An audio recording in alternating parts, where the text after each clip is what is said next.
m'excuse encore, c'est con, excuse-moi. Excuse-moi. Une excuse-moiste qui veut pas déranger et vit en pointillé sa vie sur la pointe des pieds. Une excuse-moiste, une chose pas, j'hésite, qui dit en rêve tu me tentes, mais la vie est si méchante, excuse-moi. Bonsoir Nicolas. Bonsoir Mohamed. Ravi de vous retrouver. Le grand retour donc d'Adrienne Pauly après 12 ans d'absence. Oui, enfin, pourrait-on dire, Mohamed, elle qui faisait partie de la nouvelle scène française du milieu des années 2000 avec Pauline Croze, Anaïs ou encore Émilie Loiseau. Son premier album avait justement en 2006 connu un beau succès populaire avec notamment ce titre où elle chantait Vouloir un mec. Écoutez.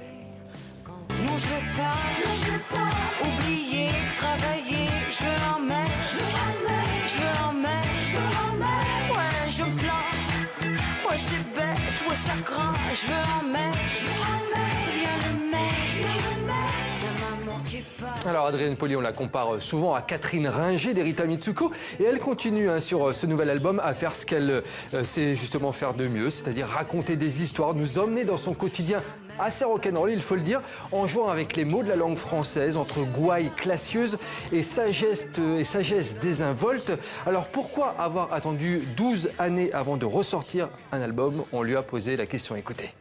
J'ai vite écrit des nouvelles chansons en fait. Et j'ai eu du mal à faire un choix sur la musique, donc j'ai rencontré à peu près toute la place de Paris. Ce qui fait que il y a un genre de sketch en fait. C'est une blague, j'ai fait 105 ou 200 maquettes. J'arrivais pas à me fixer sur quelqu'un en fait. Seul ou mal accompagné, j'ai jamais su décider. L'ivresse ou la vérité, j'ai jamais su trancher. Si on s'aime ou pas, si on le fait ou quoi. J'aime des choses assez classiques en fait, comme j'aime les voix et le son des instruments, qui sont pour moi comme une présence ou le corps d'un homme. J'aime le blues et le jazz et le rock. J'ai découvert une chanson de Louis Armstrong qui s'appelle Kiss of Fire. J'adore l'écouter chanter cette chanson et c'est un tango et c'est très simple en fait. Mais il y a de la matière dans la musique et c'est une petite mélodie en fait. C'est une ritournelle mais c'est une voix géniale et il y a beaucoup d'âme là-dedans. Et puis moi c'est ça que j'aime.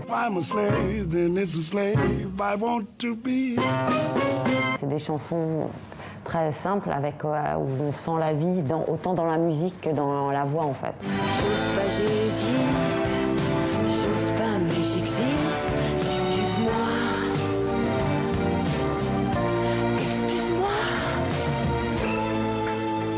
Son nouvel album s'appelle À vos amours, tourné en France d'Adrienne Pauly à partir de fin janvier. Du cinéma à présent, Nicolas, avec un festival plutôt original, ça se passe à Tournai en Belgique. Il s'appelle Ramdam, ce festival qui se surnomme lui-même le festival de cinéma qui dérange.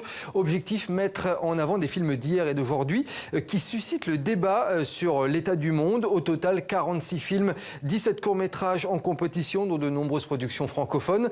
Parmi les thèmes abordés par exemple cette année, les attentats néo-nazis ou encore le scandale des Pentagon Papers aux États-Unis. Particularité du Ramdam Festival, c'est le public qui décerne les prix. Mohamed, c'est jusqu'au 23 janvier, donc à Tournai en Belgique.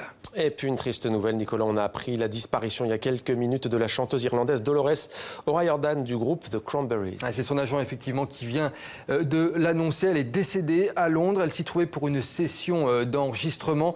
Dolores O'Riordan avait connu le succès à la fin des années 90 avec le titre Zombie qu'elle avait interprété avec son groupe de rock The Cranberries. On ne connaît pas encore les causes de son décès. Elle avait 46 ans. C'était Demander le programme. Merci Nicolas. À demain. À demain.